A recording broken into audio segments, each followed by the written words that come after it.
What is up? Welcome, everyone. Welcome to Red, White, and Bills, Nickel City Mafia, and the Go Bills podcast.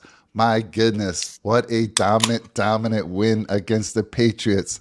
Absolutely fantastic. Wasn't the sexiest or the prettiest win, but it was dominant on For both sure. sides of the ball. Yeah. So I'm going to go around the horn. There's so much goodness to talk about.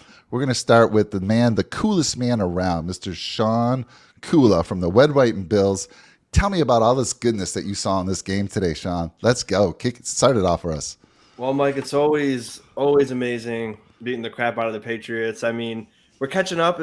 It's 36-10 now in the Belichick era. So we're making it used to be 35-3. So we're catching up. So it's always good to see that. And I mean, like you said, it didn't seem like it was a dominant victory if you just look at the score, but we were in control of that game literally from the first drive, on defense and then offense. There was no point in that game where I thought, we're not really gonna destroy this team. And starting with I'll go with the offense first. I mean, keeping with the good. Diggs always gets his. He made a mockery out of Jonathan Jones, and 7 for 92. Diggs is on fire. Josh made some incredible plays that pop pass to Hines, that throw that was a touchdown to Gabe Davis on the sideline. So many good things from Josh Allen. McKenzie had a couple big plays. Cook had a great game. Singletary had a great game, and offensively it was a thing of art. And then when you go to the defensive side of the ball, I mean Tremaine Edmonds, he had a fantastic game. He was actually looking like a hard hitting linebacker out there, which was like what I was so happy to see. He wasn't just being a cover guy in the middle of the field. He was hitting hard. He was 100 miles an hour hitting the holes and just wrapping up guys and just destroying them. That was amazing to see. Trey White and Xavier Rhodes should be the starters going forward no matter what. Elam definitely should be playing. I don't know if we got a segment for why the heck was he inactive, but didn't make sense why he was inactive. But when Rhodes and Trey were both on the field, they had a very hard time moving the ball. And then when you took Trey out and put Dane Jackson in, they were starting to move the ball a little bit better. But they were phenomenal. Poirier, phenomenal. The defensive line, I know Brett wanted to see more sacks, but they definitely stepped up for sure in the absence of Von Miller. I mean, I think Shaq Lawson was the all-star today. I mean, he was all over the field. I mean, Boogie Basham did solid. Epinesa did good. Missed another sack, but it should have been an interception for Poirier. But him missing that sack almost led to a great play. Not an excuse, but he was all over the ball. Basham was all over the ball. Ed Oliver, Phillips, everybody in the middle of the D line was going crazy. They were plugging their gaps, taking on the double teams, and they made it the Patriots offensive line. I mean, they didn't have an easy day at all. Mac Jones was running all over the field. I'm interested to see how many pressures we had on him because it was a lot. We made a left tackle, Isaiah. Was it Trent Brown? Trent Brown. He was even worse than Spencer Brown, I think, today, and that's a hard thing to do. You really have to try to be worse than him. But I mean, credit to them. Epinesa got a good sack near the end of the game. It wasn't the 5 sacks I predicted, but they were pressuring the heck out of the quarterback. They were doing a great job sealing the edge. We kept Stevenson. Yeah, he was at 5 yards of carry, but under 60 yards rushing. And, I think Mac Jones was under 200 yards passing. Yep. I'm sorry for taking all the good stuff, but Mike gave me the reins, so I just had to keep throwing stuff out there. But, I mean, so much phenomenal things we saw. It felt like it was better than 24-10. I'm going to be honest. It doesn't look like it was a blowout, but it was 24-7. And the only reason why they kicked that field goal was because they knew they weren't going to come back anyway, even if they scored a touchdown. So they're just like, oh, let's get points on the board. I think if they went for it, we would have stopped them. So, I mean, it definitely was a huge blowout. And, I don't want to keep rambling. I know you guys got to say your piece, but I'm fired up. Getting a first division win of the season, late in the season, but perfect time it came. And then you got 2 more to go. But one game at a time, phenomenal victory, a lot of great things. And then Mike, you got to cut me off because I could talk about him for another 20 minutes. Something good. So we'll get back to you, Sean. Don't worry. Plenty of time for you to talk, my friend. Let me throw it to the Josh Allen lookalike, Mr. Jake Podger, who I know is going to talk a lot of fantastic things about his boy, Josh Allen. He did some special things tonight. Let me throw it to you, Jake. Tell me about all the goodness that you saw tonight. Josh Allen is an absolute god at football. Some of the throws that this guy makes, I don't know how he continues to impress me every single week more and more. And I get, there's some boneheaded throws and there's some throws where it's like, what the heck? Like, where did this come from? Because he looks like a totally different player at times. But there is so much more good than bad. He's a man amongst boys out there just playing pickup football where he is the guy that has to play all-time quarterback. He's throwing guys all around. He hurdled like 4 dudes again today. I mean, he's just out there just galloping around, having his way with everyone on the field. He's just an incredible football player. I would die for him. I would lay my life on the line for him. I freaking love Josh Allen so much. He's just amazing. And Mike, I don't know if this is how you felt about Jim Kelly, but I would imagine you had some similar feelings, growing up with this guy. I think I'm in a very impressionable age at this stage in my career as a football fan. And Josh Allen just woos me over every single freaking game. I freaking love this man so much. I honestly would lay down and die for this young man. Like, I really would. That's how much I love him. He's so damn good at football. He is a god. He literally is a god. And listen, I know I said no turnovers. Maybe we cursed him a little bit. He had 1 fumble, whatever. Throw it out the window. He has so much more good than bad plays. I'll take it any day of the week. He keeps things excited. He keeps you on the edge of your seat. I mean, we thought, everyone, including the Patriots, thought he was running out of bounds on that Gabe Davis touchdown throw. But somehow he pulls off this amazing throw. His arm strength is incredible. The one throw to Isaiah McKenzie was incredible. There's just so many good things that this guy does. And I'll go on and on and on. But I know, listen, we want to keep this, pretty concise here. But Josh Allen is amazing. He's the best quarterback in football. No one else can do what this man does. Pat Mahomes is close, but he's not even there. And I get it. He hasn't beat Pat Mahomes in those meaningful games yet, but he will. He freaking will, guys. Also, there was not a moment in this entire football game that I felt we were out of control. Sean, I know you said we gave up momentum a few times, and listen, there were a couple drive killers, but I mean, the defense just pulled it out every single damn time. The defense played so freaking well. Our corners played great. There's just so many good things to say, guys. I'm over the moon right now. It was a dominant victory. Again, I'm going to hold this up for you guys. Anyone that doubted this guy, I don't know how he does it every single week, man. He comes out and just shows up. He's just out there to play. He's such a gamer. He doesn't care about stats. Sometimes they don't even look good. But what he does out there is just incredible. My God, we're so damn lucky to have Josh Allen as a quarterback. And I haven't caught his postgame interview yet. I know, Brett, we were talking a little bit about it before the show. But, man, I mean, incredible. And let's talk about this. I mean, everyone knew that the Bills were dominating this game. Even Bill Belichick, with 3 timeouts left at the end of the game, waved the white flag. Yeah. I mean, that's crazy. You never see something like that. So that was very interesting, to say the least. So it was just a total domination. It was great to see Groot and AJ Epinesa. Sean, they did actually credit him with a sack on one of the last plays there. So yeah, he did register a sack there. Yeah. So that was good. I mean, across the board, I thought every position group really did a nice job. The O-line, yeah, sure, they were a little shaky at times. They're so banged up. I thought the interior offensive line played a lot better. Obviously, the tackles, there's a lot of work to be done there. But, I got a lot of great things to say. But I'm going to leave it at that for right now. Brett, you go ahead now. Yeah, let's start with Brett here. Brett, I mean, you missed our pregame, which we're sorry that we missed that with you. But we talked about possibly we might see Trey White and Xavier Rhodes starting at corners. 2 veterans. We went from 2 young corners starting and sometimes 2 rookies starting at corner.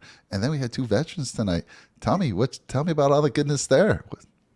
Oh, I absolutely love seeing Tre'Davious White out there making plays. That was the biggest thing. I know we talked a little bit in behind the scenes and everything about the mindset that Tre'Davious White has had.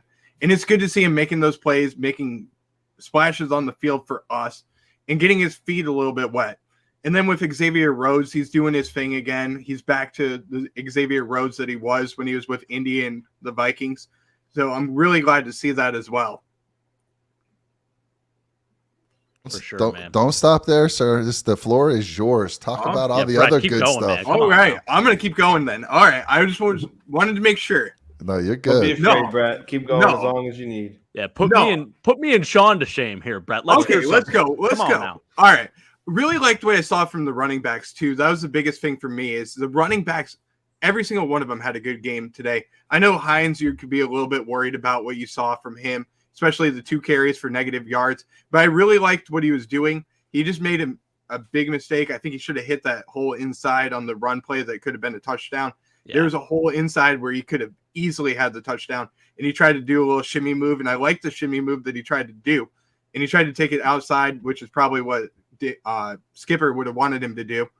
And he just hit the wrong hole. But, hey, every single running back had a good game. I think James Cook led the way. Great. I think he had 8 carries for 50 yards. Really liked what I saw out of him. And every single one of these guys looked elusive, which is the biggest thing that I loved. Yeah, Cook actually had 14 for 64. I was love seeing this, but I'm like, oh my god, that lead that I have with Motor over Cook is slipping a little bit this day. Yeah. Cook had a big day, 64 yards rushing. He had 41 yards receiving. Fantastic day. He looked good out there too. The only thing with him, I just don't feel like he doesn't have that motor ability. He shied from contact. Yeah, a little bit. And Motor doesn't do that. Motor's like going to get you that yard that you need. But other than that, it was great to see him getting in the game. And you, again, I say this, Jake, we talked earlier in the season. You said about midway through the season, we'll start seeing more of James Cook. And I'll be damned, we're seeing more of James Cook. So let me throw it back to Sean, because I know you got more good stuff to talk about. So let's go, my friend. Yeah, I mean, red zone offense looked incredible today. 3rd down, we were 9 for 15, 60%. I mean, how often was it that we scored that many times in the red zone without a blip? And we ran the ball once in, we threw 2 touchdowns in there. A lot of great plays called. I mean, a couple questionable ones that we'll talk about in the bed, but I mean, 3 for 3 in the red zone. You did your job. You can't complain about that at all. And the defense did a very good job, minus that one drive. That one play with Hamlin, missed tackle, whatever. But overall, the defense was all over the place. Like Jake said, every position group, they really held it down. So like on the times where we were slipping on offense, the defense was like, okay, 3 and out. Okay, 3 and out. Okay, 3 and out. We got your back. And lately it's been, oh, you guys got 3 and out. We're going to give up a touchdown, a 10-minute touchdown drive. So it was really nice to see, even with Von Miller out, that they were able to band together and be like, you know what, we're going to stop him here no matter what. And again, when Trey White and Rhodes were in, they had a really hard time moving the ball. And I mean, I think Trey White played 3 quarters. Yeah, played a lot. So he'll be playing the whole game next week. Yeah, and it's really good to have him. And he seems like he's not like he's just like so serious on the field right now. Like I'm waiting to see that like smile on his face and getting hyped up, but it seems like he's just locked in, laser focused. So I love to see that from him. It's so nice. I mean, he looks so good. Like I saw one play, and that's all I needed to see. It was the first catch that he gave up in the zone coverage. I mean, it was like a slant route, and obviously you're going to give up a slant route in zone coverage. Yeah. But he stopped like on a dime so fast and cut, real well. And I'm just like, well, his knee looks like he did before. I'm not worried about this. There should be no worry for him. Like if he watches his film back, he'll be like, wow, I look good. I look real good. And again, I'm not expecting him to be what he was before the ACL tear right away. But whatever he did the last, 3-4 full quarters he played, he looked really good. And that should be one of the biggest wins of the night was looking at Trey White play and he wasn't scared. He wasn't afraid to hit people. He was trying to punch the ball out. Great coverage. I mean, man, this is what we've been waiting for, seeing that Trey White back and, but now, of course. How much better is the defense with Trey White and Tremaine Edmonds in the lineup? Oh, my gosh, man. And that's the thing. And, again, Rhodes, his first actual game with a lot of reps, he did phenomenal. And I will say I like the fact that they had Hines on the field. I felt bad because they just kept making him run like sprints all the time. Like, oh, you're going to run in motion, but we're not going to give it to you in motion. But that's going to open up a lot of stuff because they're going to see that now. And then they're going to be like, okay, here it is. And then, oh, now Hines got it. Now we got to worry about Hines getting it. And then, here's the reverse pass, or here's this, and here's a fake jet sweep and an end around. There's so many things that can open up with it. And again, just a complete dominant victory. Coaching, Leslie Frazier did a fantastic job. we'll talk about McDermott because there's some things that I don't like about the whole thing, the whole before the game and during the game. But again, Leslie Frazier did a fantastic job. I thought special teams did really well, especially with Marcus Jones because he's so fast. You saw that on that screen touchdown. Yeah.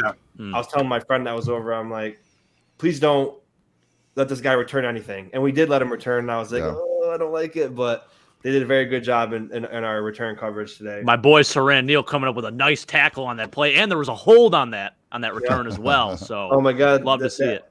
That one play though, I know we're not in the bad yet, but yeah, I almost like screamed at the top of my lungs when they were letting Saran Neal was letting the ball bounce. And he was like being lackadaisical. I'm like, he's gonna pick this up and burn you. You better get to the ball. And then he almost did, but I was like, oh my God, like that would have been bad. But yeah, I mean, again, special teams did incredible. And I mean, like I said, I could talk about this all this awesome stuff all day and night tomorrow. But I want to give. I don't want to take up everyone's time. So you guys go too again. Well, we're pacing at it. We're perfect. We Good got plenty of time. So I do want to ask though. This was a shock to me.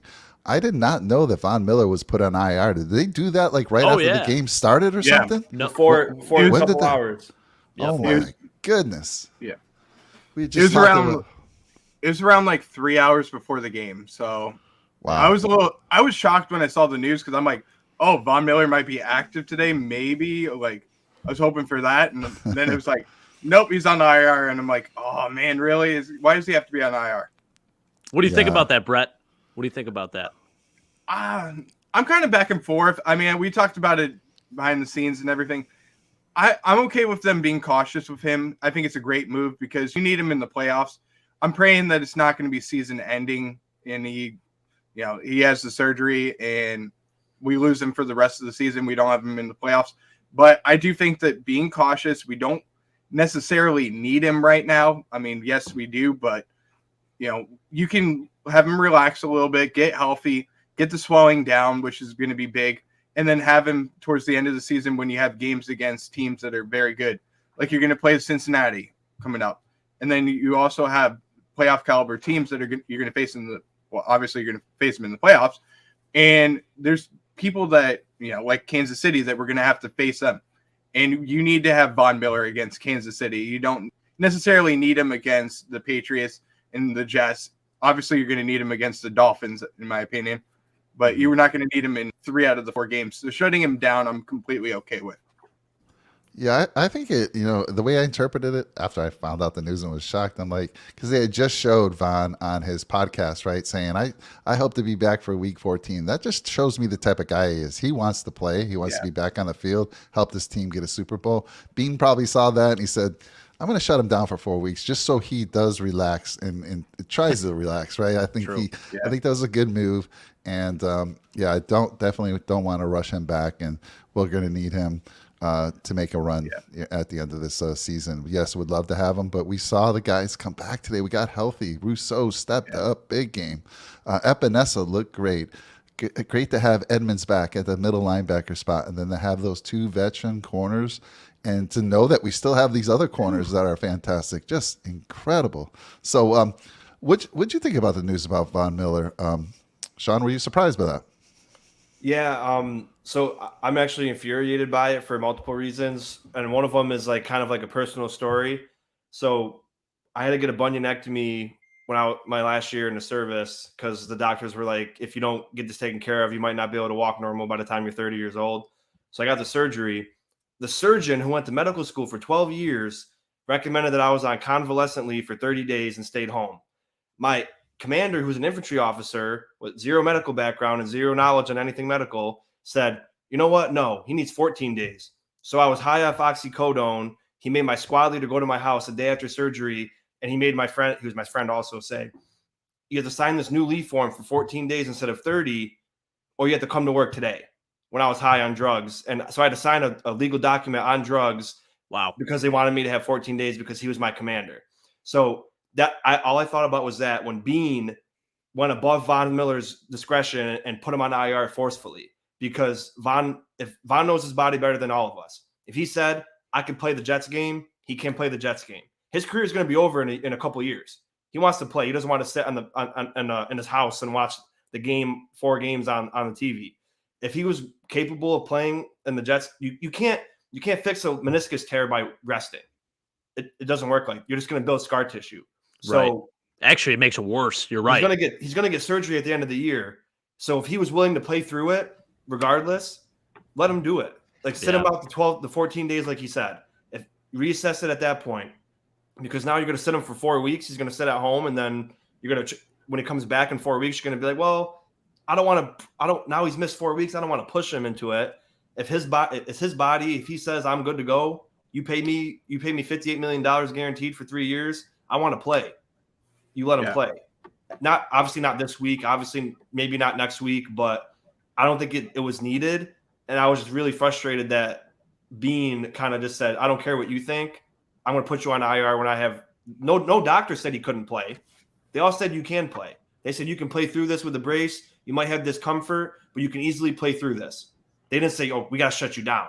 Bean said, "You know what? I want to shut you down because I'm the boss. I want to shut you down because I want to." And I get the point. Like you got to rest him, but he doesn't have a torn hamstring. He has a ligament tear. You can't rest ligament tears to health. So that's why I'm just kind of frustrated by it. Not obviously because people get above you can just say, I want you to have less of this or more of this because I say it. I needed 30 days. I couldn't walk for 2 months. So I had to crutch up 3 flights of stairs, sit on a couch, and then at the end of the day, crutch down 3 flights. I did nothing for the 14 days extra I was at work. So it was just pointless for me. So I was really pissed off. But, I mean, Bean, I don't think he had the right to do that because if Vaughn was more than willing to play with discomfort and the doctor said you can play, and there's probably – obviously, they told him, like, there's no risk. If they told him there's going to be risk, you shouldn't play until 4 weeks, they would have shut him down last week. But they didn't. Yeah. So that's why I'm frustrated by it because obviously I care about Vaughn's health more than anything. But if he can get on his Twitch stream and say, I'll be ready to play by the Jets game. I want to rest it for 10 days, and then I'll be fine. And then he'd be, resting for a couple weeks, and then you see where he goes from there. And hey, we got my brother chiming in here. So my brother, he knows a little bit about this because he's in med school right now. So I am curious to hear what he has to say. Blakers, give us the breakdown on that. Let's send Blake the link right now and get him on the show. Let's go. The link will be in the description, Blake. We're gonna message you. It's time you show your face on the stream and let's hear this. Yeah, I actually do want to hear how the what response. works. Explain that for sure. Got to hear. Yeah. So I will say this. I do know for sure that ligaments don't heal by ligament tears don't heal by resting. That's all I know. I mean, I'm not in med school, so I'm not saying I know more than everyone else, but it's not a thing where you rest it and it's magically untore itself and then now he's going to be 100% healthy. That's just not right. That's just my opinion. I mean, if I'm wrong, I'm wrong, but I mean. All right, Blake. Well, we'll hear personal experience.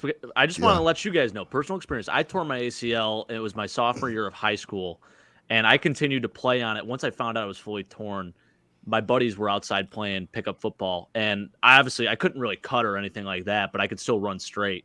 And I just decided, you know what? My one friend's like, "Hey, now I'm faster than you, and I bet you can't burn me on a deep route." I'm like, you know what? Screw you. I ran deep, still went out there and played.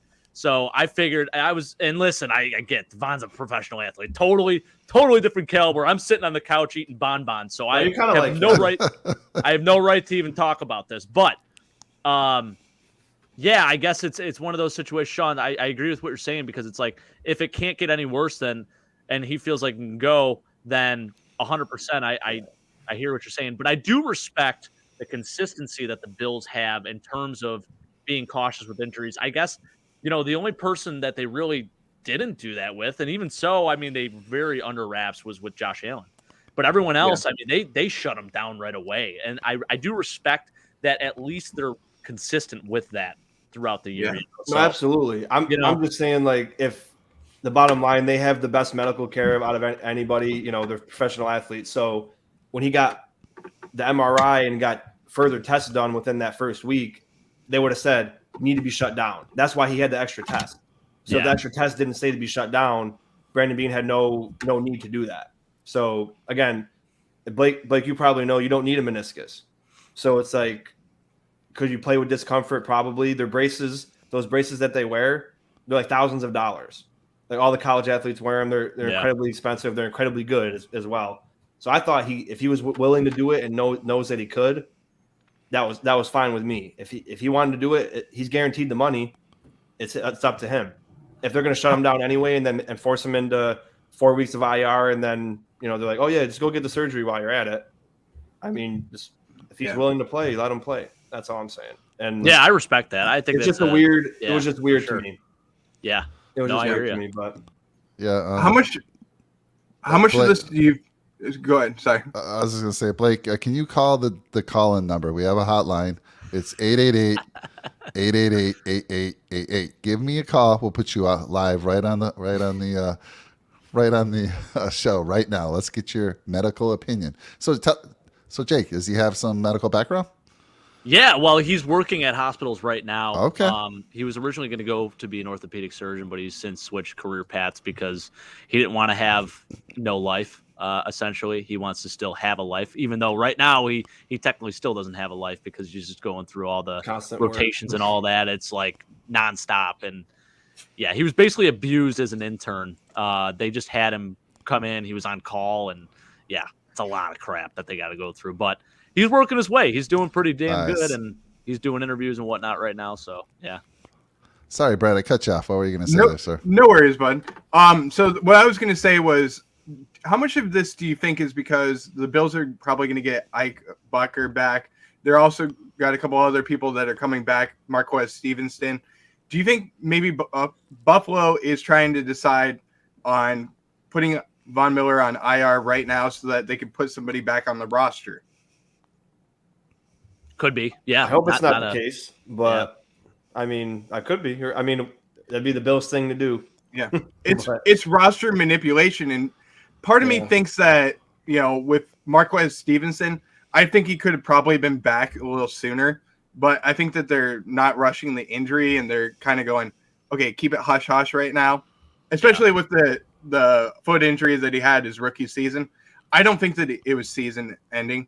I think that they just said, okay, look, take the season out, don't play. We're going to keep you on the roster. We'll pay you for your salary. Just don't worry about it. And then after you're wasting your time. Yeah, you're wasting your time. Yeah. You can play your second season, then the third season. Now you're going to be injured, your fourth season.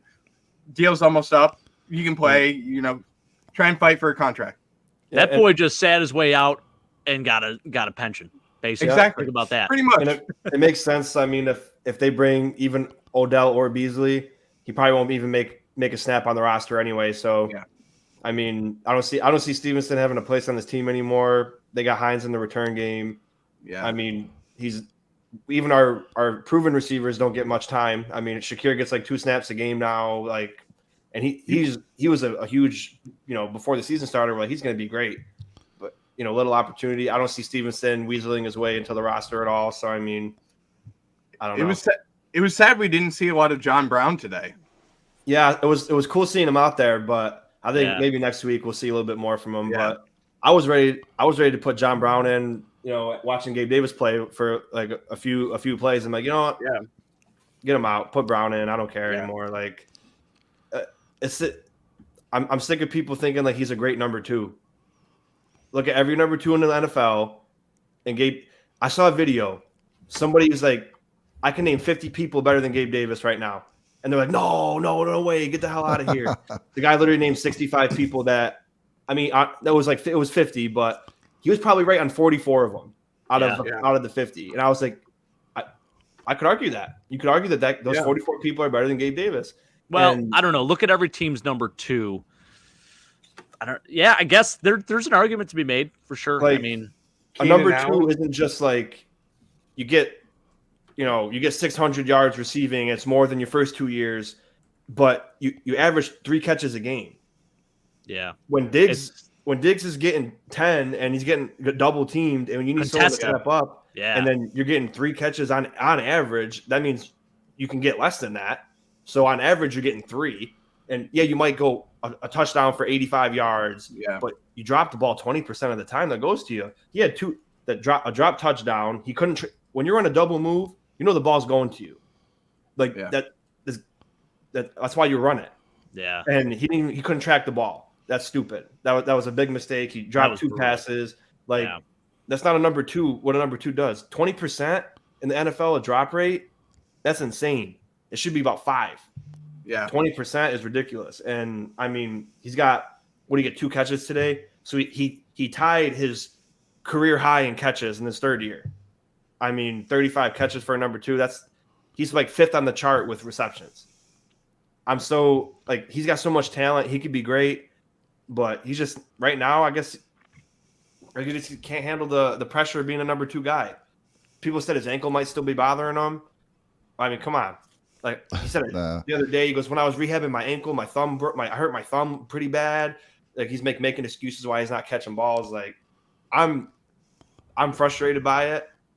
I know you can see we've seen how good he can be, but very inconsistent, not reliable.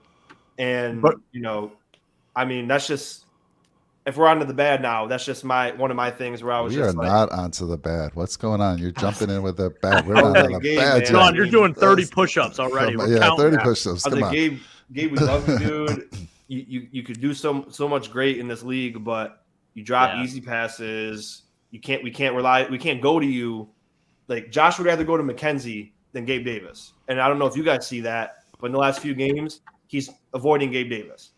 Yeah. And I don't blame him at all. Hey, Sean, I got to ask you. First of all, Marcus Stevenson was a guy that I was a fan of last year, and he does not make the active roster this year if he doesn't get hurt in preseason. Yep. He does not make the cut at all. So he's just kind of lucky, like you said, he's getting a free paycheck. He probably would have gotten signed probably to the practice squad.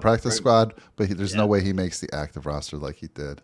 I agree. I don't think he would have made it to the practice squad of the Bills. I think somebody else would have picked him up. Maybe.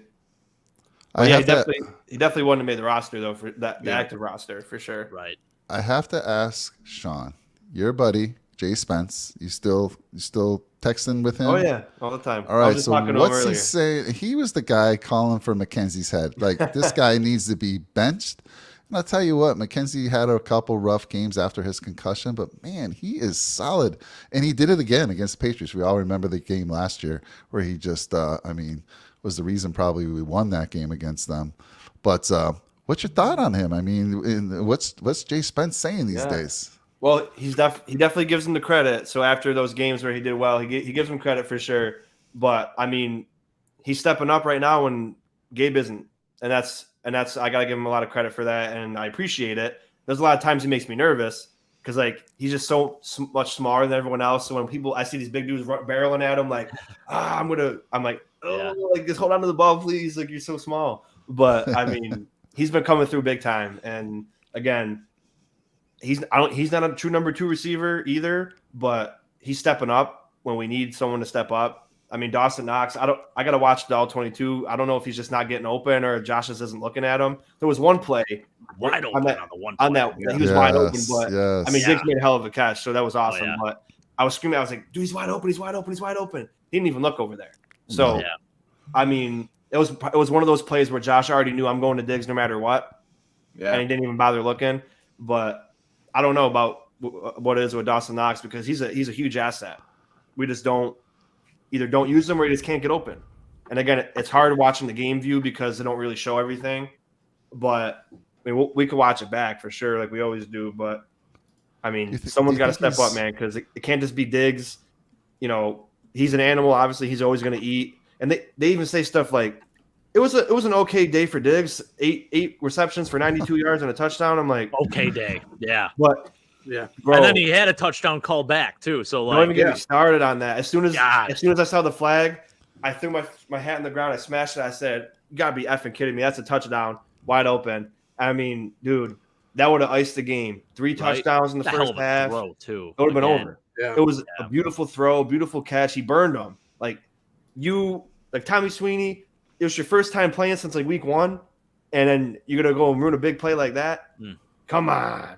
Yeah, Darius is in here, called a blowout. That's for sure. He did. He said they get embarrassed, and I'd say that's an embarrassing game for them. So, you got to come in and put your prediction in more often. I think you're the good luck charm. You know what? I actually think Big Al. I think he was the closest. I think he was like 24-13. Yeah, 24-13. So he we was talked close. about it again I know today. Sean was 24-21. I was 24-20, but your dad was the closest for sure. Yeah. I mean, if you're a defensive coordinator or if you're a defensive player and Josh Allen, when he rolls to the right, your heart's got to drop like, oh man, something special is going to happen. 9 times out of 10, Josh makes something special happen whenever he gets out to the right side, and he did it again today. It was incredible. Let me ask you, Jake, about the Damar Hamlin hit and him getting ejected. Was that the right call? I don't know. I don't think an ejection. I mean, I get like the defenseless receiver thing, but I don't know. I look back at that and it didn't look like he led with his helmet. I felt like he actually led more with his shoulder. I understand, obviously, like the defenseless receiver thing, of course, but like I don't think it was like him purposely like trying to spear Jacoby Myers. I don't think it was anything like that. So I don't think it warranted an ejection. I understand the call that maybe it was a defenseless receiver, but the ejection I think is bizarre. It's crazy. It's not college. You know what I mean? Like it's different. So I didn't totally agree with that part of it. Do you think it's the game getting soft? Yeah, 100%. I played receiver. You know, I didn't play in the NFL or anything. I played a little bit in college and stuff, but like I had 1,000 concussions and I wouldn't change it for the world. And it sucks, but it's part of the game. And 100%, man. Yeah, I mean, player safety is huge, of course, but like, come on. Can you catch the ball? Hell yeah. Maybe we should trade you for Gabe Davis. All right.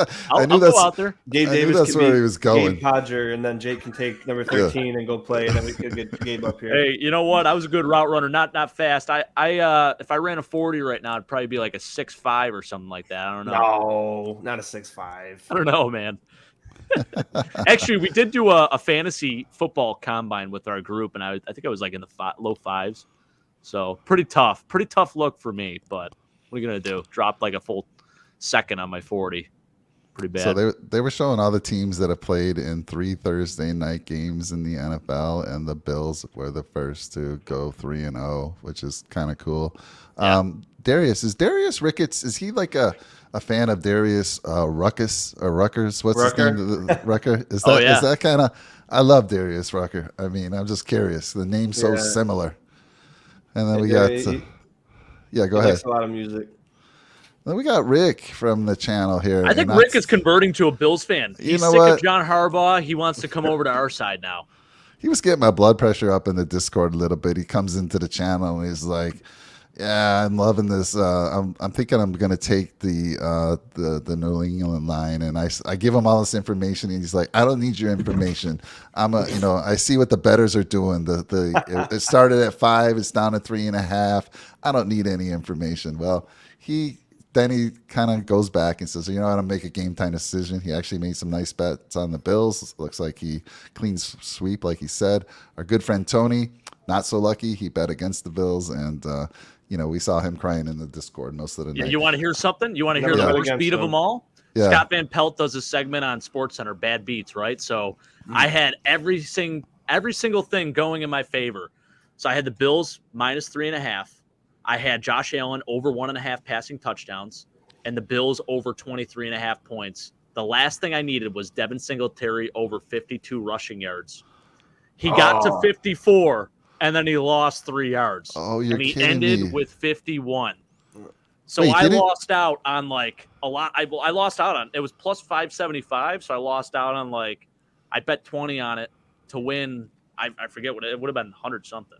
So I lost some money that I didn't you need the Bills? I saw your bets posted? Didn't you need like over 500 yards of offense too, or no? No. Those were the odds. It was plus 575. Oh, okay. Odds. Sorry, I thought it was odds. So I thought it was 20 on it. The only thing I needed, the last piece, was the Devin Singletary thing, and he got 54. And me and my buddy are texting because we both put in the same exact bet. And he's like, "All right, we're good, but I don't feel too comfortable here because we need insurance yards. We need like a couple more just to feel good about it." And then he goes out and loses 3 yards. I'm like, "You got to be kidding me, man. That is that's awful."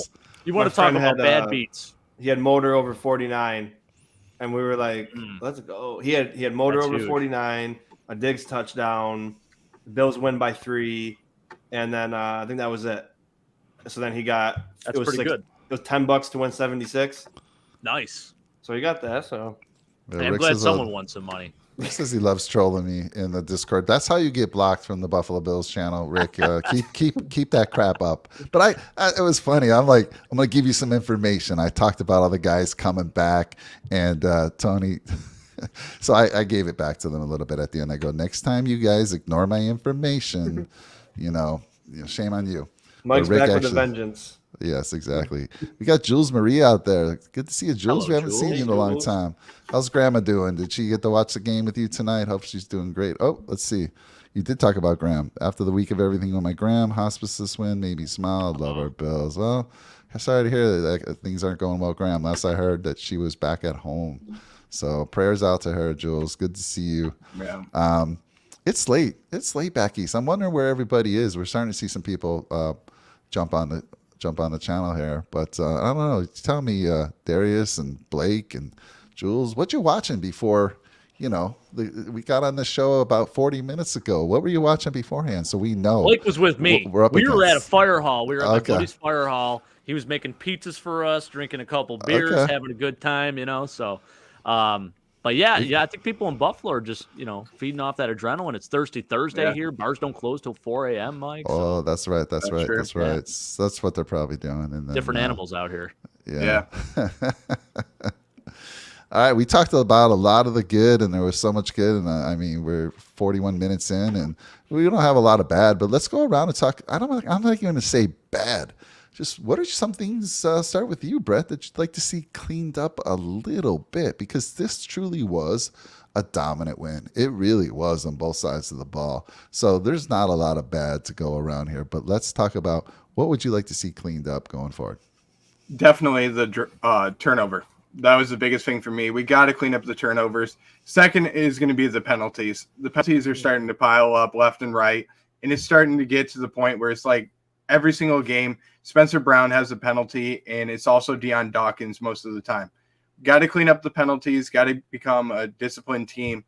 And the other thing that was kind of alarming for me a couple times was the inability to maintain your gaps and stay in your gaps, and then tackling in the run game.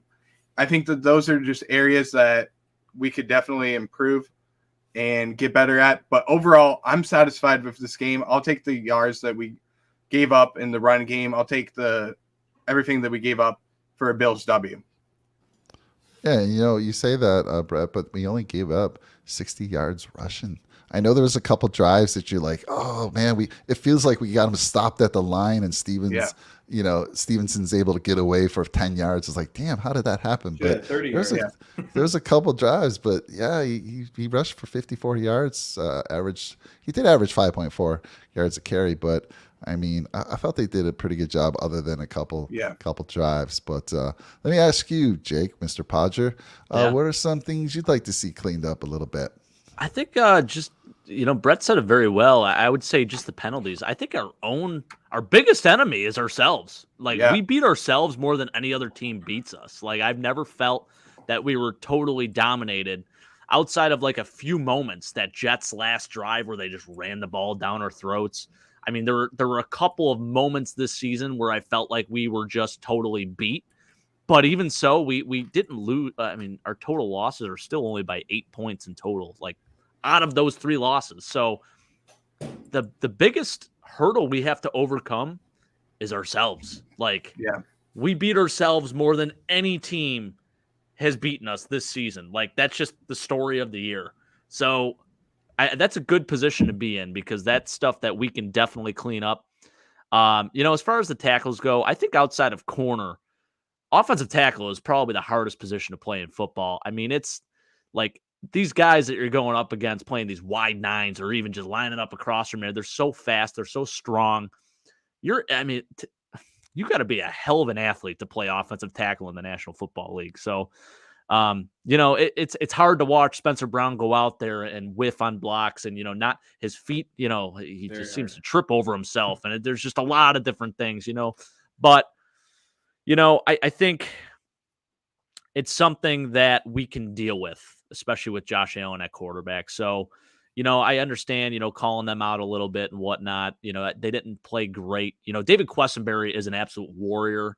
I have a ton of respect I already had a ton of respect for that guy just with his whole story and all that. If you haven't seen or heard about his story, go look it up because this guy beat cancer. He did a lot of things to get to where he's at right now. So, I respect the hell out of him for continuing to battle out there and, taking one for the team literally today. So, I guess those are the only two things I could really complain about. There were a couple drive killers, where we just went out there and we didn't look like there was just no chemistry. I don't know what happened, whether it was a play calling or, just Josh throwing weird passes. But again, there was so much more good than bad. So I can't even, it's hard to nitpick right now. I'm super pumped about this victory, plain and simple. I hear you. Did you guys get to see my cousin on the field today? I can't. Yeah, Tyquan Thornton, huh? Yeah, How did you see him out there? I sure did. Cool. 2 for 31. I usually can't say much about him because he's on the dang Patriots. I told him when he got drafted, buddy, because I'm not going to be able to support you now that you're on that team. But it was good to see him out there get a couple catches. For sure. Let's ask. I want to answer Darius' question because this is kind of funny to me. But I'll throw it to you, Sean. He says, "How do you guys call the scoring prediction? Years of waiting football. I think he's saying watching football, and it's still hard for me." Sean, it's hard for all of us. We are never right. I mean, it's rare. These guys listen to the show. Yeah, listen to the show last week on their score predictions. Okay, brutal.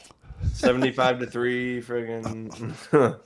Well, I mean, Sean, you can. I'm sorry, I didn't cut you off, but you can answer this honestly. I mean, honestly, most of the time, well, it's mainly guessing, but then you kind of look at like how they've been playing, and then who you're going up against, and it's kind of just like your expectation of the game. So, I mean, I was right with our score, 24, and then I just thought the way the defense has been playing, and then without Von Miller, I thought maybe we'd give up a couple more touchdowns than we did.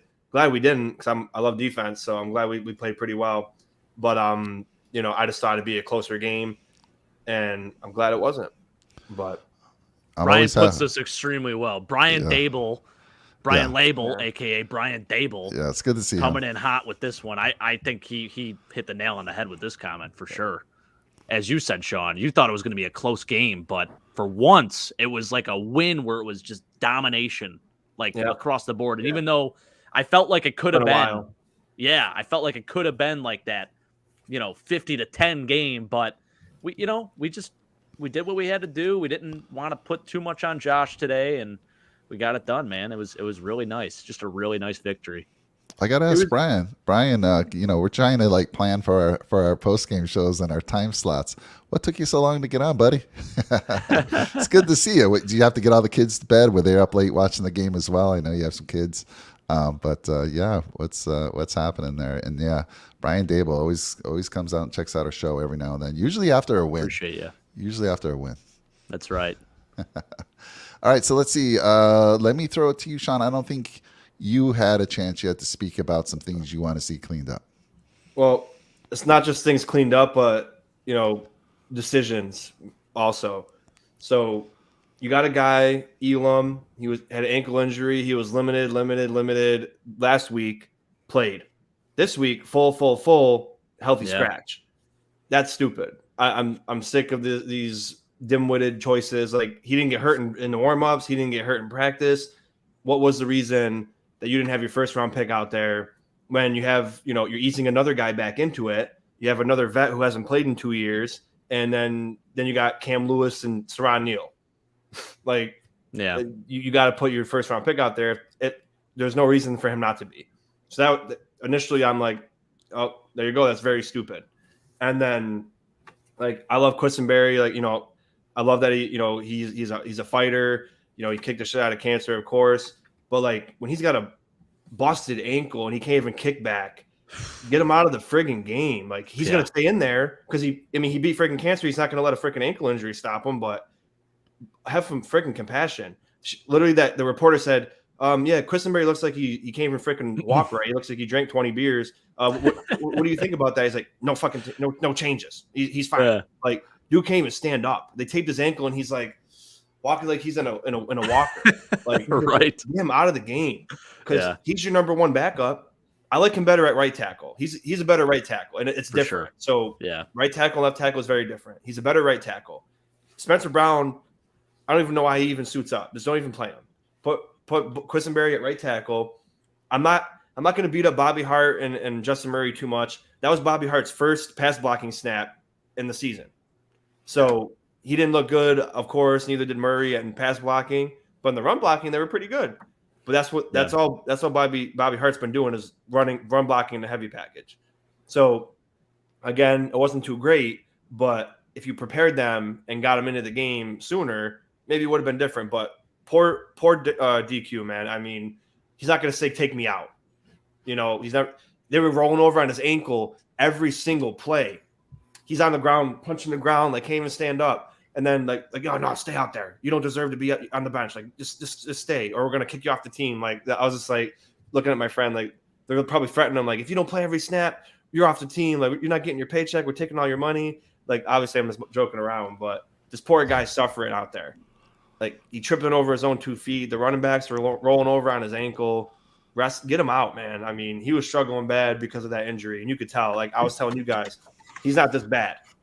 His ankle severely stopped him from playing well. Yeah, and they didn't even help him. They didn't even put a tight end on his side because they were putting the tight end on Brown's side because Brown's terrible. So, right. You can't even put weight on that ankle. Yeah, this guy's like, just like you got to use as a coach, you got to use your head more. I mean, you can. Do you see think Sean McDermott likes to play like psychological games or something? Do you think there's something messed up with that a little bit? I don't know. He doesn't make sense. So you healthy scratch someone who's fine. You sit Dawkins with when Dawkins was jumping on the sideline when he was sitting on the bench when we were winning. He's like jumping up and down, throwing all of his weight on his ankle, happy because we're scoring and stuff. He's inactive, and then Quisenberry's can't even stand up, and you're like, stay out there. Like, what are you doing? Like you don't make any sense. You put people on IR for a nosebleed for 4 weeks, and then Quisenberry has one ankle left, and you're like, oh, does it still have a shatter of a bone left on it? You're staying. Like that doesn't make sense. I was pissed off. I felt bad for the guy personally because of how they treat other injuries. You're letting this guy suffer, and he's hurting your team. Not only is he suffering trying to play for you, like obviously that one time when Tommy Doyle tore his ACL and played 5 snaps to finish the game, we had nobody left. That was different, and he didn't say nothing. But so I give him all the credit in the world for that. And I give Quisenberry all the credit in the world too. But he was noticeably unable to perform his duty. Get him off the field, fix him, let him rest. You couldn't put any more tape on his ankle. You already couldn't do more than that. But I just felt bad for him. I thought it was an inconsiderate, terrible move by the coaching staff. And another thing I'll say, just to wrap it up, the other stuff, that one play that Hines ran, they pulled Quisenberry and Saffold, and they ran to the left. Why are you taking all of your blockers away from the left side where he's running, putting them to the right, and there's 3 guys standing there like this, ready to tackle him? That's why you got tackled for a negative 3-yard loss, because you're taking all your blockers and putting them where the play isn't. So I don't know if the play was supposed to go that way where they pulled, but there was a dumb play, and I mean, a couple dumb plays here and there, but like you guys said, 99% good. There was like a few bad things. A lot of my things were just like choices. Why was Elam out without a reasoning? Why are you letting Quisenberry struggle so bad, and he's playing for you because he cares, and he's like, I'm not letting this bother me. Well, you could tell it bothered him. You could really tell. And even though the announcer said it, he's not pushing anybody back. He's just taking the hit and getting blown up. I mean, like, yeah, poor guy. I mean, I don't know if you guys felt the same way, like he shouldn't be playing just because of his injury, because now that probably got a lot worse. So now you don't have your backup swing tackle. Yeah. So now, like, not only did you do that, but he was hurting your team, and they were coming in from the edges all day. I mean, Josh was just getting hit left and right, running. I mean, that one whiff by Quisenberry, that the guy you mentioned, Jake, in the pregame with the strip sack. I mean, I guess your brother got something against me with my takes on injuries, but I mean, obviously he was in a lot of pain. I mean, I'm not in med school, but it doesn't take that to notice that he was obviously hurt. Oh my God, yeah, no, he's. But speculation, yeah. Regardless, he shouldn't have been on the field, and he shouldn't have been playing. So you could put someone else that's healthy in, and save your guy that could potentially be hurt. You didn't even put him in the blue tent. You wrapped him Yeah. up, said, "Sorry, bud, get back out there." What does that say about Well, Justin Murray and Bobby Hart? Yeah, You I know, was and gonna I know say- you didn't want to get into that too much, Sean, but yeah, what does that No, say? I mean, yeah, like I said, they didn't do too well at Yeah. all in the pass blocking. But again, that was Bobby Hart's first pass blocking snap of the year. They only bring him in for the heavy package. So yeah, he's a little slow off the ball. But Justin Murray, that was his first snap at all. So I mean, they put him in for one snap and took him out. Yeah. I mean, it was. But you got to get these guys prepared before the game. They didn't get them prepared at all. They're like, oh, Quisenberry's starting, no worries. Again, Brown should not be playing. Quisenberry should be playing right tackle. And then when Dawkins is out, figure it out. They didn't get these guys ready. You know, they were assuming Quisenberry could go the whole game. And then like Mike said, or like you guys said, what does that say about Murray and Hart? They didn't prepare him, so they were assuming that they weren't going to need him.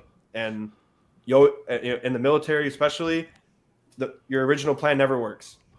So you always need more plans. So let me flip a question on you, Sean. Let me ask a question to you. So you know how you were upset that Bean put Miller on IR, even though Miller says I can play. What if Questenberry? We don't know. What if Questenberry's out there saying, "Dude, coach, I'm good. Put me back in. Well, I'm sure he did, I know my body. Put me in, and I'm better than anybody else on the team." What if if he said that? You still have a problem with it? Well, yeah, because he's obviously not performing because of the injury. So they didn't let Von play, so they were forcibly putting him on IR. If Quisenberry says, "I'm good, coach, I'm 100%," like you can't even kick back. You fall over your own 2 feet. You can't stand up straight. You can't walk without a limp. That's obviously a sign that you're not okay. So in that sense, I'd be like, you're a moron. You're not okay. Rest up. But when in Von Miller's case, he said he didn't get a chance to play after. He said, I feel good. I got cleared. I can play. I'm going to play the Jets game. I'm taking 10 days off. Oh, now my boss put me on IR without asking me. So that's a little bit different. I mean, obviously, we haven't seen Von play with the injury, so we don't know what his capacity is. But it's different when you're watching it in game and he's hurting you as a team. And he could have got Josh hurt. He got blown up into Josh 4 or 5 times. Josh could have hurt his arm again. He could have hurt his leg. Obviously, speculation. But I mean, he's hurting your team. You got to take him out. If you're the head coach, it's your job. You see your guys visibly not playing well because of an injury. Take him out. That's all I'm saying. I mean, I get it what you're saying. He probably said, "Let me play," and McDermott's like, of course." I mean, the best point you made there, Sean, was Josh Allen could have got seriously hurt. Right? He was being put at risk with that, leaving him in there. So I love that point there. I will say something positive about Spencer Brown. I know we're harsh on him, but the man can run block. So if we're in a running mode, Spencer Brown is very good at running. You can't deny that at run blocking. He did a pretty good job last year. And when he's athletic enough, he's quick enough, he's big enough to get outside and get downhill. So run blocking, the pass blocking, I don't know what we're going to do there. But, hey, we keep running the ball like we did today. Keep the defense guessing. That'll help out any offensive tackle, honestly. So I think we went around the room. Again, we have some folks out there in the channel. I'd love to hear who's out there still with us. Even if there's a Patriot fan, usually we get some other fans coming in, and they've been pretty quiet today. Usually after a loss, though. That's the thing. Well, that's true. If there was a win, they'd be piling in here talking to us. Yeah. But I know there's somebody there listening, so chime in. We don't care. We love all fan bases. So let us know who's out there in the channel still. We love meeting new people. So, and if you're new to our channels, 3 of them. Nickel City Mafia, Red, White, and Bills, and the Go Bills podcast. Give us a like, comment, and subscribe to our channels. We'd greatly appreciate it. So I think we're, we've had a lot of good to say. Some little improvements and a lot of good points from everybody.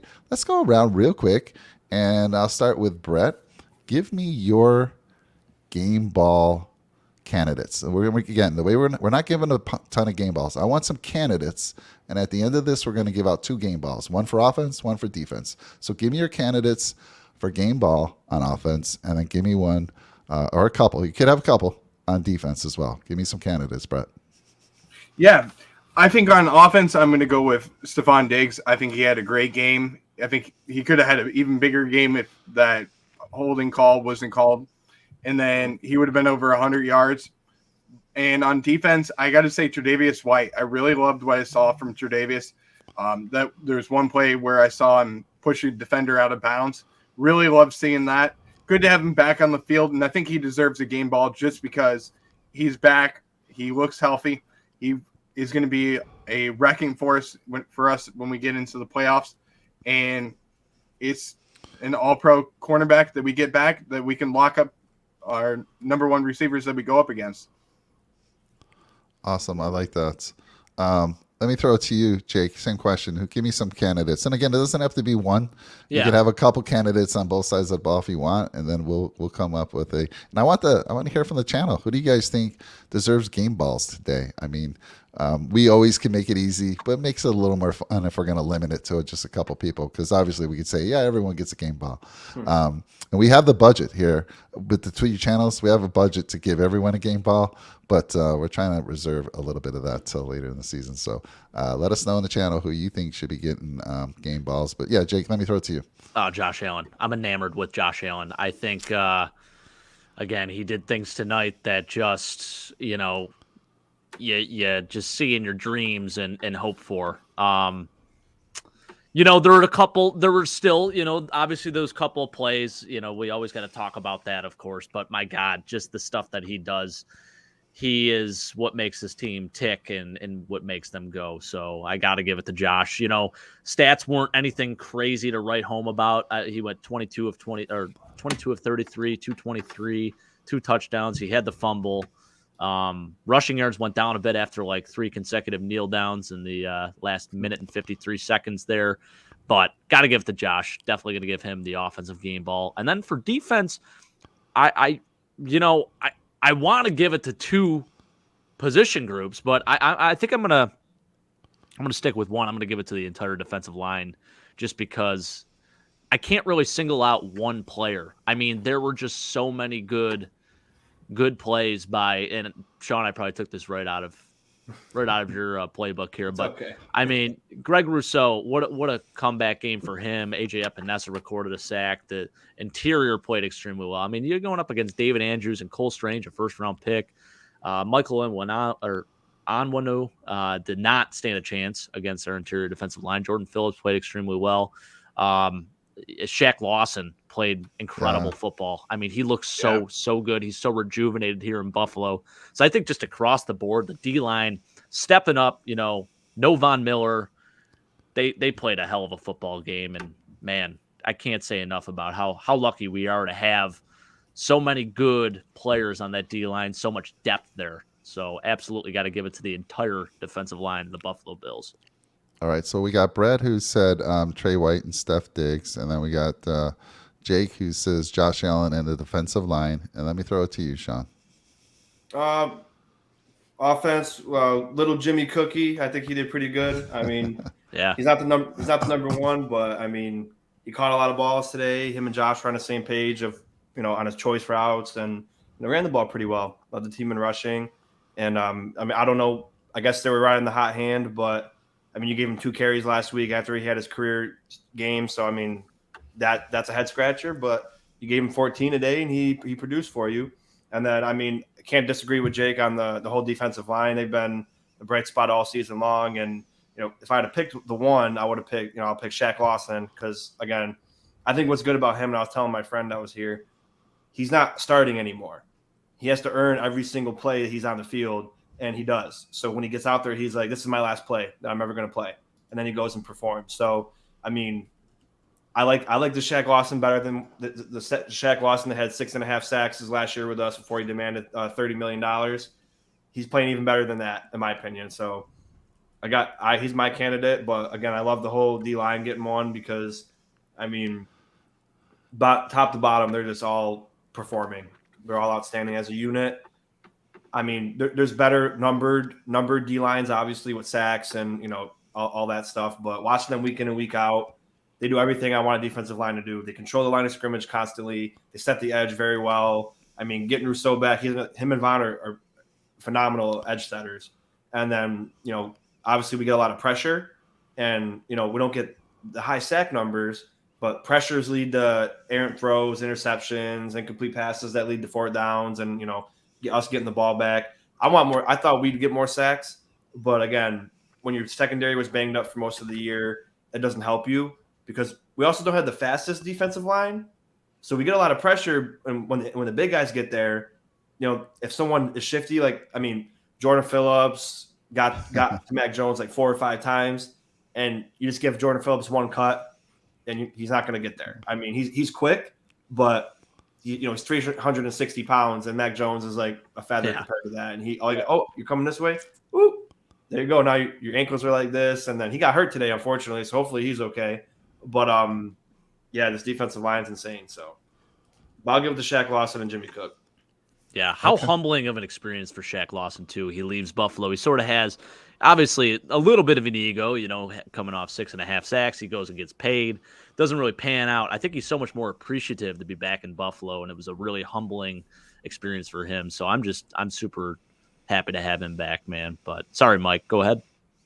Oh, no, it's all good.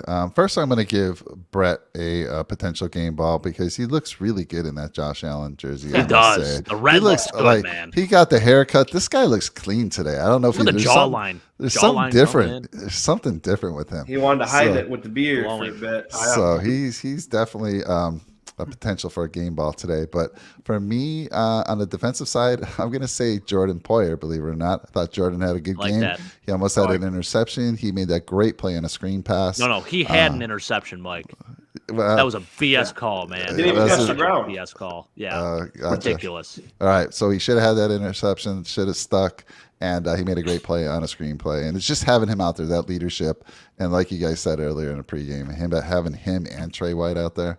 And then on the offense, I mean, come on. How can you not say Josh Allen and Stephon Diggs? Those are the two big dogs today. Diggs could have had another one, right? That one that was called, he could have had another one. So those are my 3. And honorary mention to Mr. Brett over here with that Josh Allen red jersey. Looks good, man. I agree. I appreciate it. Oh, my God. She just moved. That's an honorable mention. So Absolutely. Shiloh over here is actually being a good girl. She's wearing her Josh Allen jersey too, like her father. Nice. And she's got her medium-sized Josh Allen jersey on that's barely even fitting anymore because she's now 26 pounds, growing up so fast. Damn, I feel like she was just like 10 the other day. I know. Crazy. Yeah. Is she too big to hold up and let us see her on camera? Oh no, she's sleeping. But hold on one second. Wake her up. Let's see what she looks like here. All right, hold on one second, guys. We call this puppy cam. We tried doing it last show. He that really is does have a Josh Allen. Oh, wow. Oh, look how happy she is. Gosh. She is adorable, man. Look at those paws. She's going to be big. Oh yeah. Oh, man, look at them. Oh, my God. What kind of dog is she? She is a golden lab. Yeah, and she is just so adorable. Now Nice. she went right back to sleep. She's like, I'm tired of this. Yeah. She is so cute. She gave the yawn. She said, I'm out, Dad. Yep. She said, peace, guys. All right, so let's try to get down to 1 game ball on offense, 1 on defense. I'm going to be the tiebreaker, so I'm going to throw it to unless you guys already have it. So, Jake, let me start with you. Who gets that game ball? 1 person on offense. And if you want to give it to the whole defensive line, that's fine. You can give it to a category, a group, or individual. I'll give it to Josh Allen on offense. And, I'm definitely sticking with that.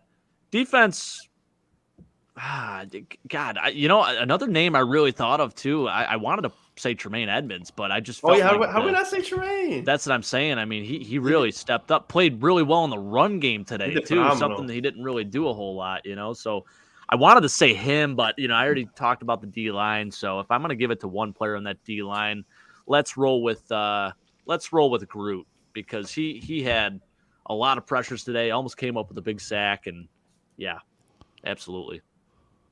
You said who'd you say on the defense? Groot? I said, Greg Rousseau, Groot. Okay. Yep. Okay, you went with the individual. All right, cool.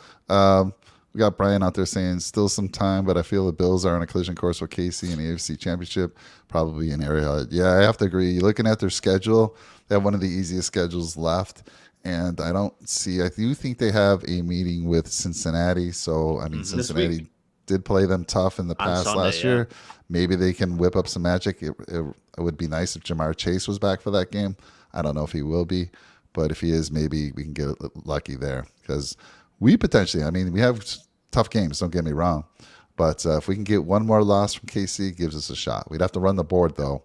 I don't think KC is going to get 2 losses. So No, we'd have to run the ball. So, yeah, it's looking like that. But we'll see. Who knows? Let's see here. Good show, guys. Keep up the great content. Yeah, thanks, Brian. We appreciate you. Right, what are you saying in there? Is that because Yeah, Rachel Bush is hot? what's I mean, this? she is. She's a great-looking gal. That's actually my father that's in there. Oh, I So, love that. He's trolling you me got a it on little your bit. Oh yeah. So he's 59 years old. He doesn't know how to get on there. So I showed him how to do it, and I'm like, "Oh, just log in on mine. You can go on mine. Don't worry about it. It's fine." So Okay. of course he decides to be a little troll to me every now and then, and he puts comments in there. Like he'll put some that are like really funny ones. Well, you were even though thinking that. Oh, I can't confirm nor deny that. I can't say anything because my fiance is right here, and she will definitely be throwing something towards me if I say that. That's funny. You're a good man. Hey, good man. See, respectful answer, right, guys? Oh yeah. Right. All right. Who are you giving that game ball on offense to, Brett? And who are you giving that game ball on defense to? I got to say Stephon still on, just to throw it out there. But, I mean, I would say either Josh or Stephon, but I'm going to give it to Stephon. And then on defense, I do agree with the defensive line. I think that the defensive line had a big day today. Really liked what I saw. And if I were to go with one guy, I would have to say Russo, too. Okay, so 2 for Russo. I'm going to go Josh Allen. So I'm going to break the tie there with the Diggs thing unless Sean brings Diggs back into it. I'm going to say on offense it's Josh Allen because Diggs doesn't do anything unless Josh Allen throws in those balls. So for me, it's Josh today. And I know Josh is an easy one, but normally we stay away from him because he is so damn good. We try to pick someone else. I think today was just, he threw 2 touchdowns within the red zone. I almost hit it, guys. One of my bold predictions was we'd have 3 touchdown passes within the red zone. Oh yeah, that's right. One It was away. the red zone, too. I was looking for the hat trick, so we were super close. But I'm going to give it to Josh. On defense, oh, man. I'm going to give it to Groot, too. I was super impressed with the pressure he was getting. Even just, he was able to knock that one ball down when he was getting pressure. He's just so tall and Did so 4 damn tackles good. today, too. And we said that. He's also very good in the run game. Not only can he get the pressure on a quarterback, he plays great in the run game. And then just having that, what is he, 6'6"? I mean, getting his hands in the air, it's got to be just so hard to throw past this dude. Yeah, he had a nice pass deflection, too. I'm going to give it to Russo. So 2 Josh Allens, 2 Russos. No, that's a 3. That's 3 Russos. So Russo's now. a lock. On defense, it is Russo. Still got the offensive one that's open. We got 1 Diggs, 2 Josh Allens. You can tie it up, or you can just make it unanimous, or go with somebody completely different. Well, I'm gonna tie it up because I'm a menace, and I mean, I get what you're saying, Mike, but I'm gonna one up you and say, but then Josh can't throw the ball without Mitch Morse snapping him the ball.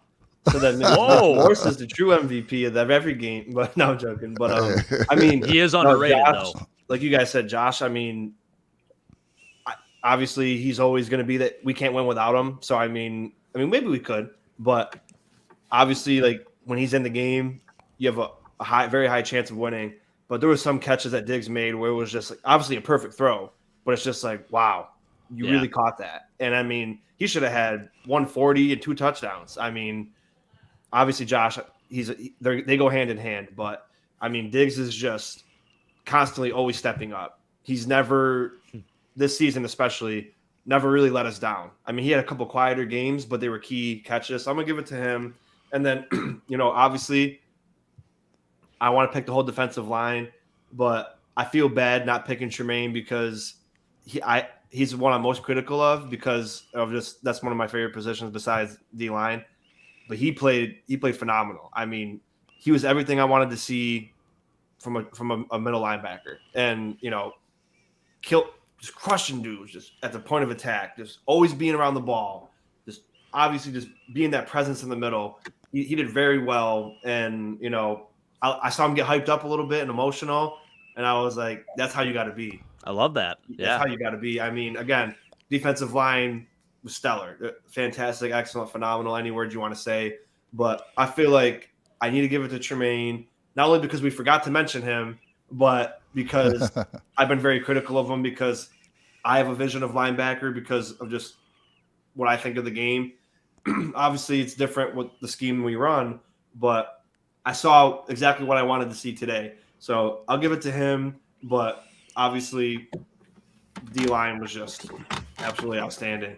And, I mean, like I said, Rousseau, great edge setter, gets to the quarterback. He got held a few times that he probably could have got a sack. And that's the other thing, guys. Like, oftentimes when an offensive lineman's getting beat, they just hold them. And then you don't get a sack, and they might miss it, or you might get a penalty and they take it back. Sometimes drawing that holding penalty, I mean, it's better than a sack because you're exactly 10 yards, Yeah, and you still get the first down. You don't lose it down. So right. And that's the other thing. I feel like we're not that great at that. We just kind of hold them and say, oh, we're just going to let them go also. We hold them for a little bit and then let them go, and then they get a sack anyway. But, I mean, there was a lot of that today where it seemed like they were getting held. A lot of missed calls, but they were in Mac's face. They made his life hell. So, I mean, I'm not disappointed with the defensive line winning it, but I feel like I had to do my duty as a very critical fan and put Tremaine as my defensive game. Even though we didn't mention him, but he's my defensive game ball.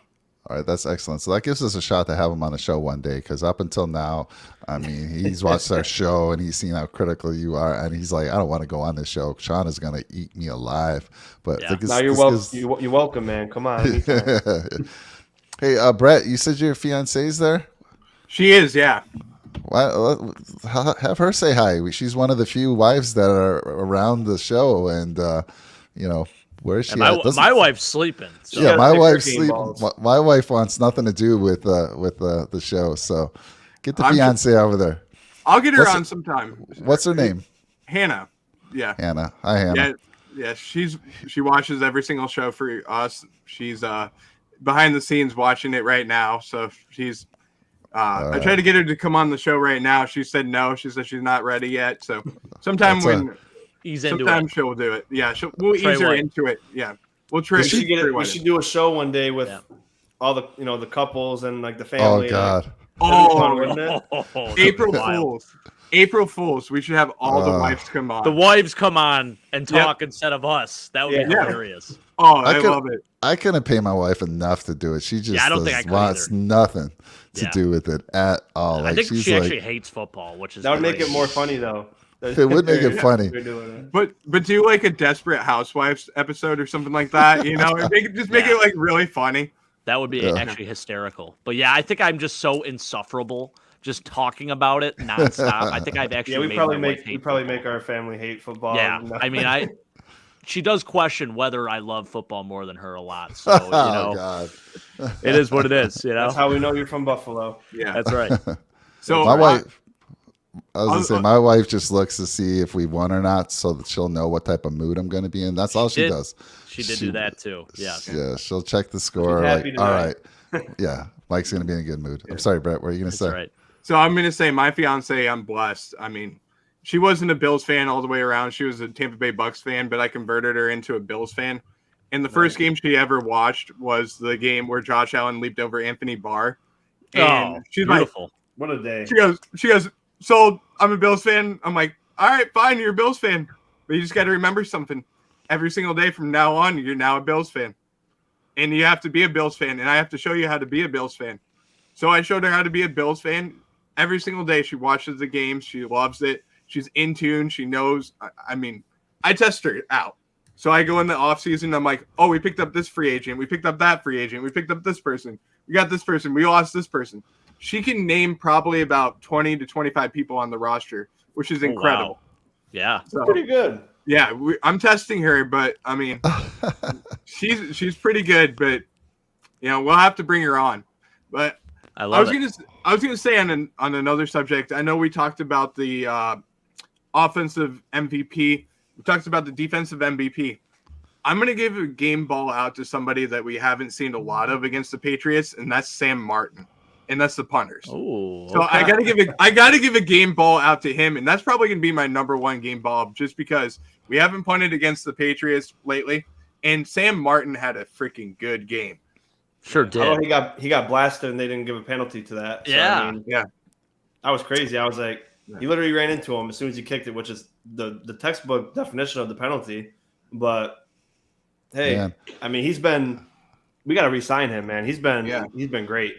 Yeah, He can kick in the Buffalo win. He's got no problem doing it. Yeah, holding's been fine, Yeah, not a problem holding. whatsoever. It seems years ago that we were talking about this dude called the punt god. I don't know. This guy up here in the corner was the one who was talking about the punt god. It seems like years ago, Sam Martin has been just amazing. Have you heard anything about that? Like, is the case? I actually looked it up today. It's funny you mentioned that because I'm like, I wonder what the hell happened with that. There was something that came out early November, and it doesn't look good for him. There's some damning evidence apparently that his DNA is all over this, so it's not great. We expected Good that riddance. after we heard Good it. riddance. So I mean, yeah, good riddance, man. My we mentioned to the Florida quarterback now. He's under dude. That's John Kitna's son. Yeah, unreal, crazy. Yeah. Yeah, my brother-in-law works for University of San Diego, and he says they're still investigating. It's crazy. Wow. Still investigating, but so there was some cover-up that happened apparently at San Diego State. Absolutely, this was reported a long time ago, and it just never was really addressed. So sad situation. You feel bad for the victim and all that. Awful. It does feel like a long time. It feels like very long, like you said, Mike. I mean, can you believe that? I mean, with football, once the season starts, it gets to like week 5. You're like, damn, it's basically over. I mean, I know. Like a blink of an eye, and it's now flying, we got 5 games left. Yeah, it's crazy. It's crazy. That's what a little over a month, and then we're into the playoffs. Oh my goodness, I can't believe it. Yeah, we got to start planning the off-season shows already. Hopefully, we got 9 games left, but that's right, guys. That's right. We have until February. Don't worry about that. We have until February to plan the off season. Yep. I love it. All right. Well, good. Well, listen, guys, it's getting late. We've been on there for an hour 20. Good stuff.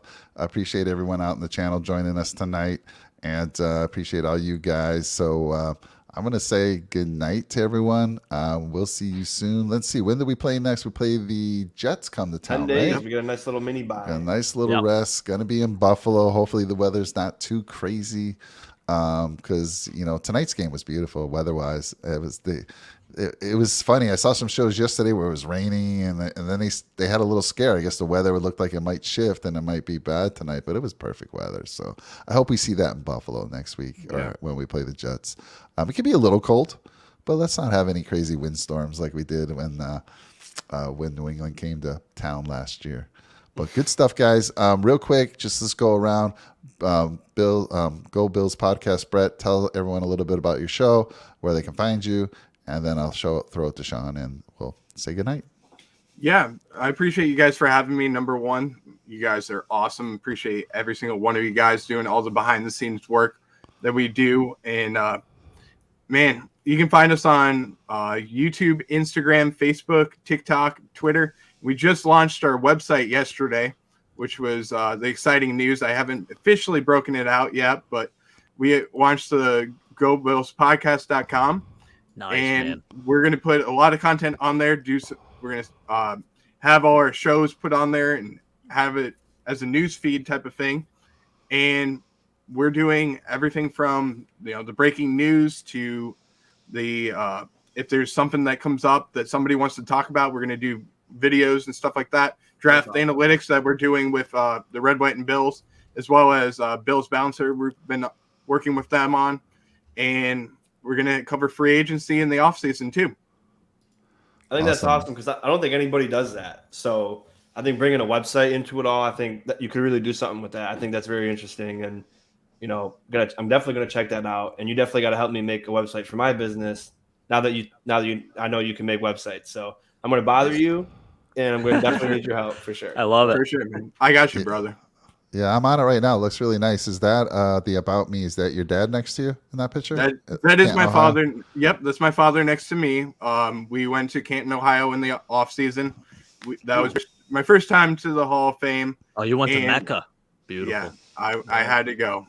But I had a blast on that trip. That was 14 days. We went from Buffalo all the way down to Canton, Ohio. Then we went into Louisville, Kentucky, and so much fun.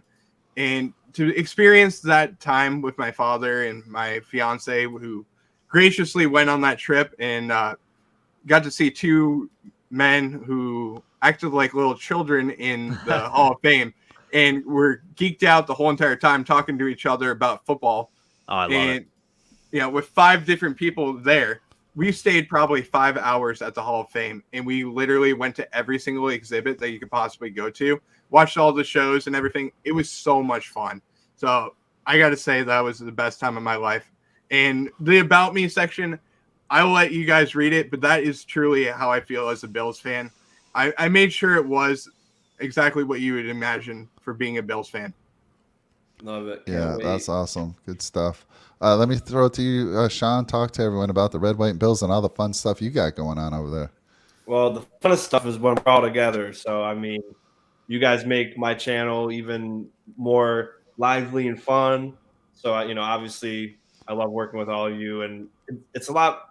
I mean, you don't even have to have me say it. Working with a group of guys that have the same love and the same passion for something, it just makes you excited. Like, I love making videos, and I love the Bills more. I can't say more than anything because obviously, family comes first. But I mean, you almost slipped.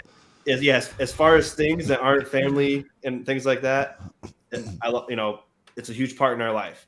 And people judge us, Bills fans, like you guys are insane. Like you guys are so crazy. It's like that's how you know you're a true fan. Yeah, like jealous. People look at you like they judge you because of how much you love a team. Like it affects our life.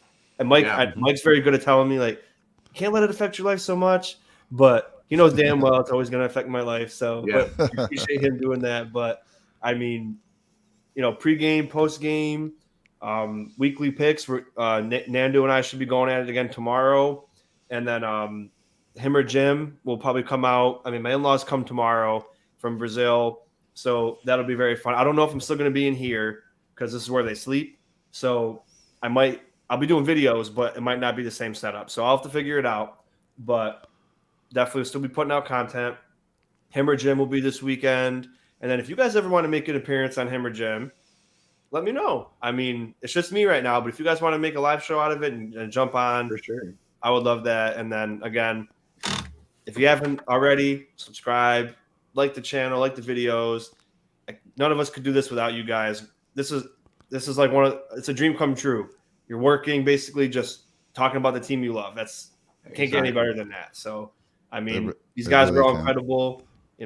Mike from reaching out to me and getting us all in contact, and Brett. It's been a dream. This is everything I thought it would be with joining into a content creation world. So appreciate everybody. I do got my new Yu-Gi-Oh channel, my new card channel out. Yeah. So if you're into it, or even if you're not into it, subscribing doesn't cost money. So if you wanted to throw me put a nickel on that Yu-Gi-Oh subscribe button. There we go. Run the Nickel City Mafia. Hey, I love the channel name, by the way. Yeah. Thank you. I mean, my wife didn't get it, but I thought it was witty. And No, it's great. I thought Red, White, and Bills was witty too. So I like thinking of witty names. And Yeah. Brett's actually going to help me figure out how to do, because I got to have like my hands showed, and I have to have my face showed. I don't have to, but I want to. And Brett's going to help me do that so I can open the cards and everyone sees it. And then it's like you get that cool card. Like Jake said, once you whip the cards and you get something so great, like therapeutic. Nothing better. I mean, yes, man. But sorry taking up so much time. But again, I just can't state enough how much I appreciate all you guys and everybody watching as well. We're 9-3. I mean, what the heck? We're 9-3. We're a couple games, 1 or 2 games away this Sunday from being a number 1 seed. Yep. And we haven't played our best football in the last 5 weeks until now. We played really good. But 9-3, man, keep it up. 1 game at a time. Absolutely. Yeah, last year at this point, after the game with the Patriots, we were 7-5, and we're 9-3 now. So that's fantastic. Sean, I want to say that him and Jim is fantastic. It was a great show you put together there. Oh, thank you. It's a lot of fun. So I love watching that one. I love watching all of them. And remember, get Nandu. I always get his name wrong. Get him booked for the Dolphin game coming up in a couple of weeks. We definitely want to get him on the show with us. So let's go. We'll with get that. him and Troy, Mike. How's that sound? Yeah, that'd be fantastic. I don't know if we've ever streamed 6. We went 5. I think you can though. I know we can do 6. It'll be funny how it looks, but Like the Brady Bunch. so Sean, Brett, we appreciate you very much. I want to say from Nickel City Mafia, and I'll throw it over to you, Jake in just a little bit. We do have a charity event going on right now. We are raising money for a family in Buffalo. Our family is known as Baby Jack and his family. We have teamed up with the Punt organization there in Western New York, and they actually have programs for families that have children that have been diagnosed with cancer. We went live with this link yesterday in our show.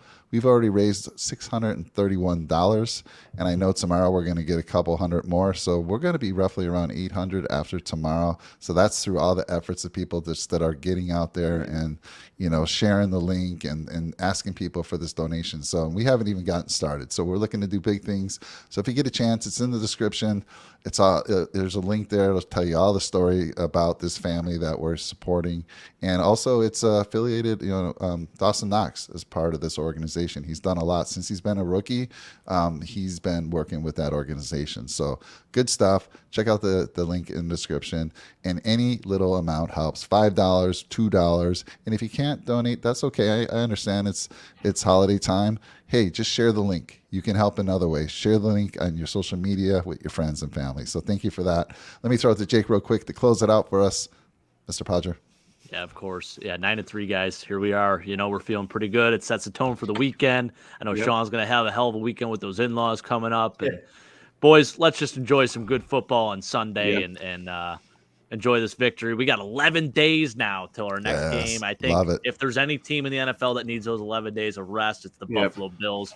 Get healthy, get ready for the Jets, come out, get ready to play a physical game of football, and we're going to be just fine, guys. I think we're sitting in a good position right now. So can hold our heads high, can go to bed real happy tonight, and it's going to be a great weekend, boys. So go Bills. I'm fired up, baby. We're all going to be Niner fans this week. They take on the Dolphins and Bengal fans. And Bengal fans. So let's go. Let's have fun. So take care of everyone. And we'll see you soon. Go Bills. Hey, go Bills. Baby.